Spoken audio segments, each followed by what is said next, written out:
We all apparently missed something in the most recent title update for Black Ops 6, or just perhaps weren't supposed to be privy to it. But in the latest title update last week, that one that was just around a gigabyte or two or so in size, it didn't offer much in terms of content, but apparently it also added a handful of things to the COD HQ and base build of the game, including wall running.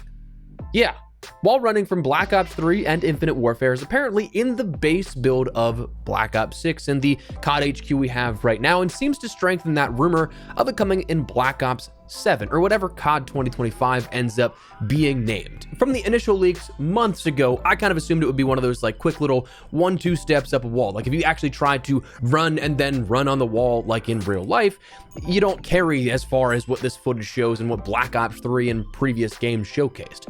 Granted, it's not necessarily in the finished state, but what we see out of these leaks does look like it's a lot closer to, if not entirely from, Black Ops 3, but without that futuristic design setting and everything that goes along with that, and without, of course, jetpacks to end up giving some thruster boosting here. Now, it is possible this is all, I don't know if overreaction is the best word here for it, but maybe something that's out of context. It's been rumored for a little while now that this would be returning, but according to some data miners in the scene, like Alex, he said not to be that guy, but it's something that exists in Modern Warfare 2019, and it might just be a bug that, air quote, enabled it. It's a very weird situation.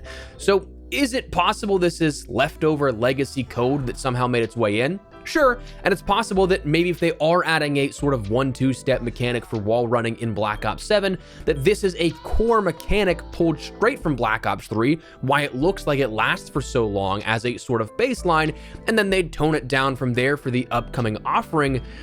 But it's just odd because I'm a little skeptical of this since it was added in now rather than being in the game's base offering assets or anything like that. I mean, if this is something that is added to the game files now, obviously we're not that far away from, in the grand scheme of things, the launch of the next game. So while it's possible this is an independent build that's kind of somewhat being merged into the COD HQ and the public forum, well, it's just odd timing overall, I think.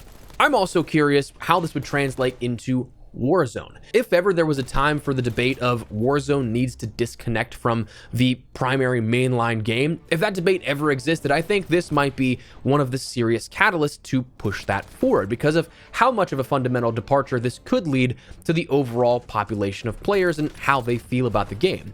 Some of the clips that have surfaced do appear on Verdansk, so it's not a situation of like, we can only imagine what this will look like in Warzone, because it's out there.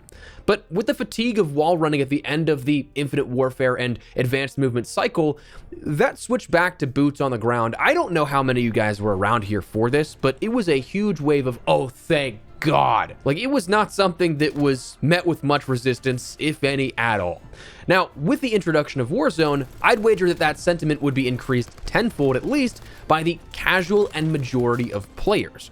You watching this video, you and I, we may love Black Ops 3. I 100% did. But for anyone who picked up the game with Warzone and Modern Warfare 2019, I feel like that's kind of like the new generation entry point here nowadays as a sort of baseline. It's not a bad thing, it's just kind of a fact. I feel like that, of course, introduced millions of more players to playing this game regularly over the course of the last 5 years.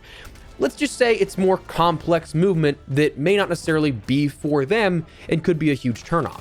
So while you or I may enjoy going back to Black Ops 3, I still think this looks really weird, personally speaking.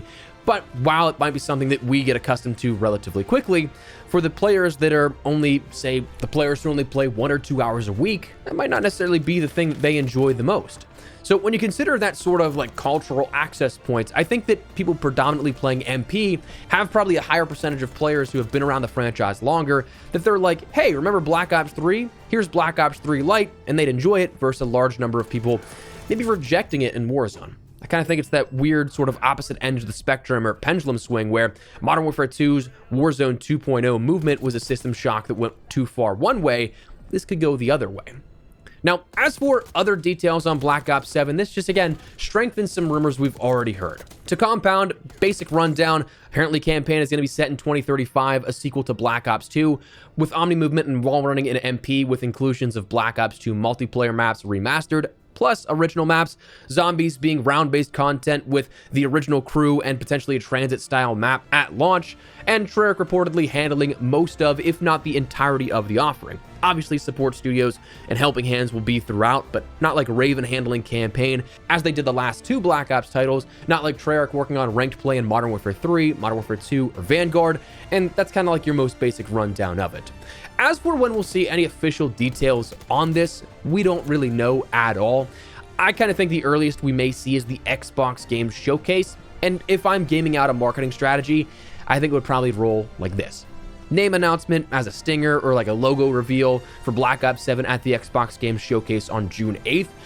Maybe a trailer, but also not necessarily sold on that because, well, you invested so much as Call of Duty into the return of Verdansk and the focus on Warzone there that I think that you want to strengthen those numbers. You put something in-house, in actual game like that, like a reveal event we've seen in the past, and it boosts those numbers that are so important to your shareholders. June 8th is right after the launch of Season 4, so maybe like a Season 4 Reloaded thing. We get like a sort of, hey, tune in for the worldwide reveal trailer detailed at June 8th in the Xbox Games Showcase, but then saying, hey, show up for the Season 4 Reloaded updates and the actual event to springboard there again. But also because I don't think that Activision seemingly has nearly enough hope for the critical and commercial success of this game as they did with Modern Warfare 2 or Black Ops 6. Those games having full developmental windows and being the earliest of reveals for games since Modern Warfare 2019 and the whole Warzone era began after that. Every game other than Black Ops 6 and Modern Warfare 2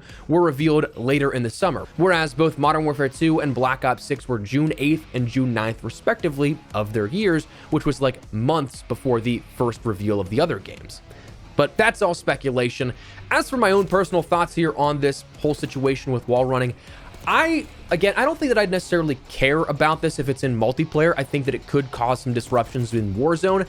I think that it looks really weird being that it's the sort of lifted Black Ops 3 mechanics. If it is that 1-2 step for Omni movement and a sort of progression there like we thought previously, I wouldn't have any issue at all with that. But being that it's something that this looks lifted from Black Ops 3, it doesn't look like it's necessarily something I care too much to see again. But I'm also very on the fence with it. I'm very impartial that, like, if the game is good, I can get adjusted to that type of thing. If the game's good, obviously is a very big talking point that we don't have nearly enough information on, and probably a lot of people have opinions on based off of what we've heard so far about the game. But let's just say theoretically we're isolating this discussion about movement. If it's like this in a good game that is still technically boots on the ground, no jump packs or thrusters or anything like that, I don't necessarily think that I'd mind it. But it does feel weird right now to see, and overall, I wouldn't opt for this. What is interesting, though, about this is that even further beyond this, future assets were mentioned as well, indicating partitions of the COD HQ referencing IW-10, which would be Infinity Ward's next engine innovation here for their next title, apparently codename Rex, or Modern Warfare 4 as we're likely going to see it called. But this gets interesting because this next iteration of the engine doesn't appear to have any mention of these wall running things at all. So like, you're going to bring it back for a year and then go all the way back to a boots on the ground sort of marketing campaign. It feels weird as to why all of this is happening and why it's happening now. So just wanted to bring you guys this information and kind of start the discussion here on the channel. What do you guys think? Let me know. That's where we're going to wrap it up. So drop your thoughts, drop a like if you guys enjoyed the video, and make sure to subscribe for more Black Ops 7 and other FPS coverage. I'd love to have you in the community. For now, though, thanks so much for watching. My name is Espresso. I'll see you later. Take care, and peace.